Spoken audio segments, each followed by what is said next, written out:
It's your boy Game OK Escape Legion of Knicks. Gonna have a nice, cool, calm video. Easy.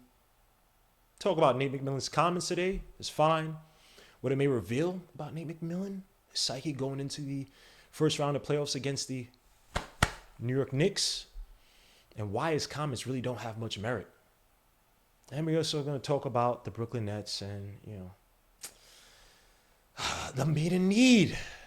Good old Brooklyn Nets. They need your help.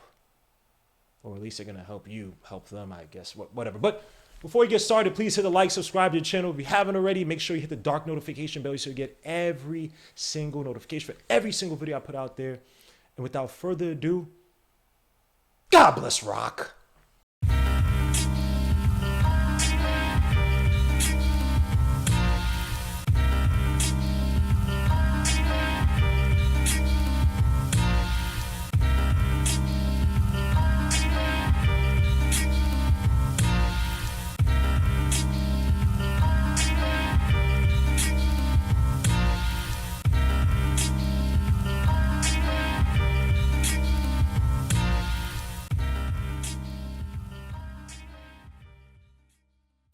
In the words of the great Cameron Giles, he once said, "There's a war going on outside no man is safe from. It don't matter if you're 3 feet or 8'1". You'll go 8 from 9 and straight blown, wig split, melon crack, all that on day one."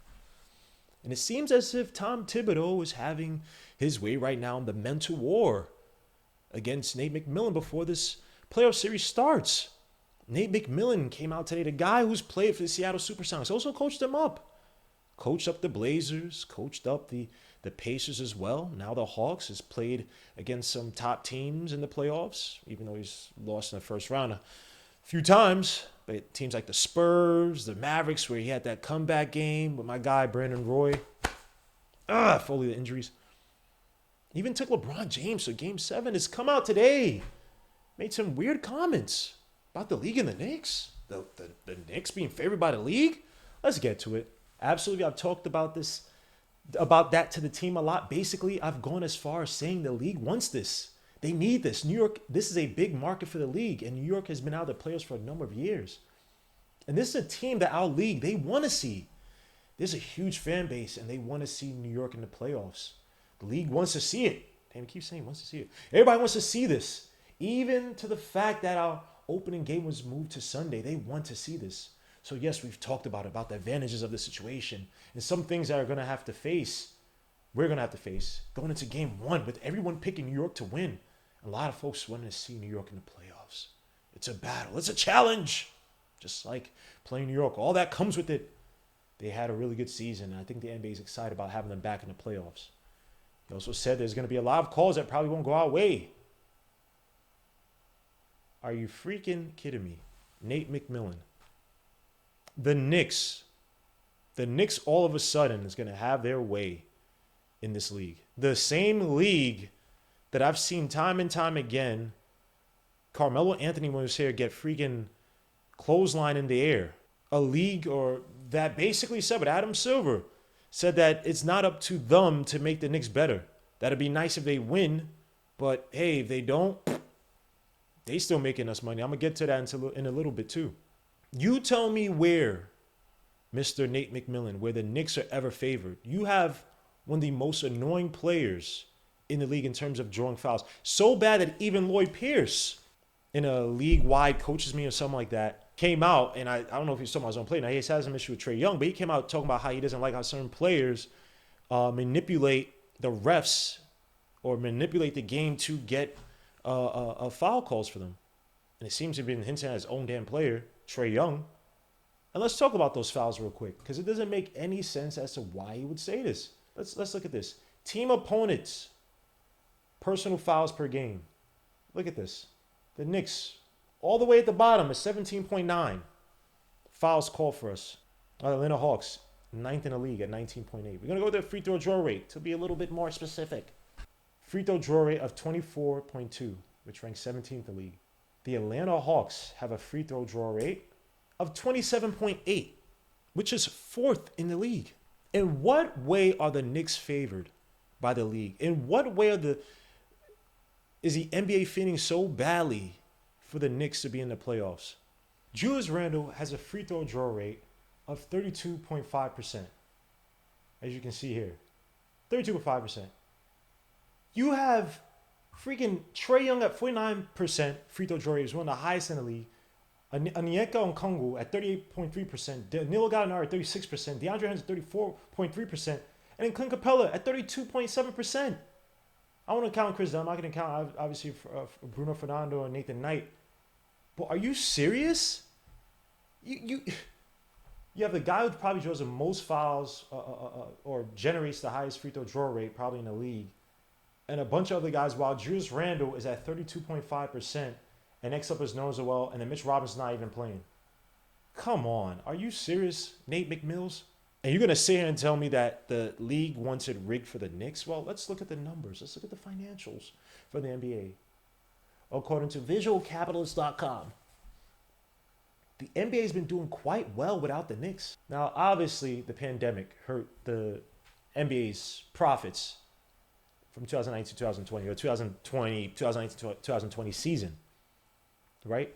Same teams, teams were selling 20% of their regular season games, despite a decrease in operating profits last year. Team values 2021 were up 4%.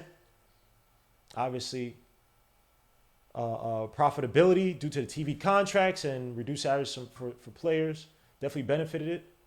And yes, the Knicks are doing fairly well, but the Knicks have been doing fairly well for a while. New York, literally, the Garden will be filled up, or relatively filled up compared to some other teams that are doing bad every night, because one, it's New York. Tourists want to go and see an attraction. Every night you're going to have tourists coming in, and we have a rabid, great fan base. Probably the best in all of NBA, one of the best in all sports. And you're going to sit and tell me that the league, they need us so bad. We've been the most valuable team in the league for how long, bro? Or one of the most valuable, Nate McMills. And look at that. Whoa. The most viable team. But look at that sentence below. The Knicks took the top spot for the 6th consecutive year in terms of being the most viable team. So it's not as if there's some huge change that, the Knicks are good now. Oh, wow. Oh my gosh. We've realized the Knicks, we need the Knicks. The Knicks have been the most viable franchise.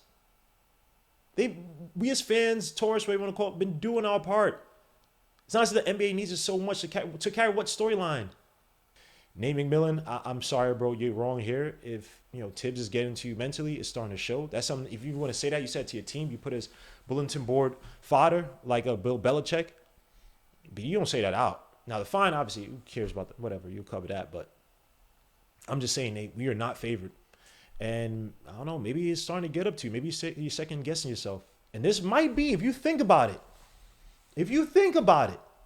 Now, the Blazers team had Brandon Roy, Marcus Aldridge. I believe they had Nicholas Batum as well, too. Obviously, Greg Oden wasn't healthy. This might be a most talented team. And granted, you inherited this team. You did not build and construct this team. But this might be your most talented team, at least offensively. You should be relishing the thought that you could beat the Knicks. I know we have the top defense, but you have things that could hurt us. And you're saying these comments? I'm just saying, Nate McMills, none of the facts back you up. None of the precedent backs you up. Nothing really backs up those statements, man. But hey, see you Sunday. So we're going to move on to a fun topic. One in the mean streets of Brooklyn, or gentrified streets. James Harden is providing an offer to say he'll help pay for your ticket. So I have to just pay for the damn ticket and come to the game since no one wants to do that. Brooklyn Nets. Such a fun team. The most popular team they run in New York. And James Harden needs to help you pay tickets. Meanwhile, on the other side, where no one likes those dirty Knicks, the Knicks have sold out. Actually increased capacity from 13,000 to 15,000 for the first 2 games, at the very least. And then they sold out of the 15,000 capacity for the first 2 games of the series. For a team that is number 2 in the city, the least liked or cared for, whatever we'll call it. And James Harden is saying, hey, guys, I will pay for your ticket, man. Like, just come to the game, man. You know what I'm saying, man? Come to the game. You're on the plays real quick. Just how pathetic. This is James Harden. For a limited time, I'll cover half of your tickets. We got to get Barclays Center rocking. All right, go get your tickets now. Use the code Harden. You dig? Yeah. You dig? You dug that? You dug? Or you dig? You dug? James Harden, let me help you out, my boy. You guys will never run New York. Now, James Harden came out and he was doing some philanthropic work in New York when he said this, and salute to that. For any of these players, they get way too much malign regards to, oh, they have these images, blah, blah. When guys, even when they went all the baggy jeans back in the day, they were doing great things for people in the community, things, outside of TV cameras. So anything James Harden's doing philanthropic, I salute that. I'm not talking about that. But he did make a funny comment. He said, there's so much inspiration in Brooklyn. Me being here, I'm looking outside right now and I get inspiration by looking at this beautiful city. I'm excited to be here and the opportunity is endless. And I get it. You have to say the fodder, you have to say the good stuff to be a good guy. But you look outside that area where I used to live, it's gentrified as hell. The last black-owned bar, at least one of the more prominent black-owned bars, Woolen, is closed down. The place, more and more tenants that have been there. When I used to live there, a lot of black and Hispanics are being moved out or, slowly being moved out indirectly, like, I was. Yeah, when you look around that place, I mean, what inspiration. No one even wants to come to your games. Romeo Santos concerts and Justin Bieber concerts have the whole block filled up. When you guys were in the playoffs, it was bare. I won't say bare. It was like, that's cool. Most of your fans came from, on the train. They weren't coming from the neighboring areas. They didn't come from Bed-Stuy. Even though Bed-Stuy and that Fort Greene area, and it got run out the same. And back in the day, they actually used to have beefs with each other. But again, that you call it Bed-Stuy. You have a jersey that says Bed-Stuy, but you're not in Bed-Stuy. But anyway, just want to talk real quick about their attendance. So I'm just looking at this right now, man. On ESPN, New York Knicks. So in 2008, let me go back to 2019, which was the last year. So it's 2018-19 was the year that they went there to the playoffs with Atkinson. You had a team with D'Angelo Russell. You had Jared Allen there as well, too. You had Joe Harris. You had some guys there. But let me just look at the attendance. So New York Knicks ranked 9th. Wow. 18-19? With first year with Fizdale, with Kevin Knox's rookie year? Okay, let's see where the Nets are. Wow. 30th. Okay, I guess it got better. Let's see. Come on. Katie and Kyrie come over. People, I know they didn't play that much. Kyrie played some games, but they have to be hopeful. People are like, yo, let's get riled up, man. I just want to scream for my team, even if my guy's not playing, man. So let's see if they. New York Knicks at 10th. Okay, that's cool. Still not that great of a team. No Handle Randall and R.J. Barrett's rookie tier. Okay, Nets should be right there. They have to be right there. Come on. Come on. I'm trying to be fair. Let's see. Oh, wow. 24th. It got better. Look, Brooklyn, I'm out here to ish on you, man. You guys got to support your team. All you so-called fans, all you so-called converts, and all you guys who, I've always loved the Nets. I'm a KD. You guys don't support your team. How y'all have 3 so-called superstars, 3 guys who could arguably be called 3 of the most talented at their positions, and y'all not supporting them? I'm just saying, man. Harden, this was embarrassing for you. I feel you have to do what you have to do for your team. You're a guy who don't talk a lot. You like the clubs. You like to, get your dubs. But this is bad, bro. But you wanted the trade, so you guys get to play together. So enjoy your time in Brooklyn, where your crowds will. Your crowds might even be at full capacity for what's being allowed. That's in the playoffs in Brooklyn. Sheesh. But guys, look, that's my little video, man. Suto, you guys, man. God bless. Please go watch the preview video that I did on Atlanta Hawks and the Knicks. Let me know what you guys think. And be here with me on Sunday as I do a watch along. We can eat, drink, laugh. Hopefully you don't cry as we take on the Atlanta Hawks. Until then, peace through. God bless. We out of here.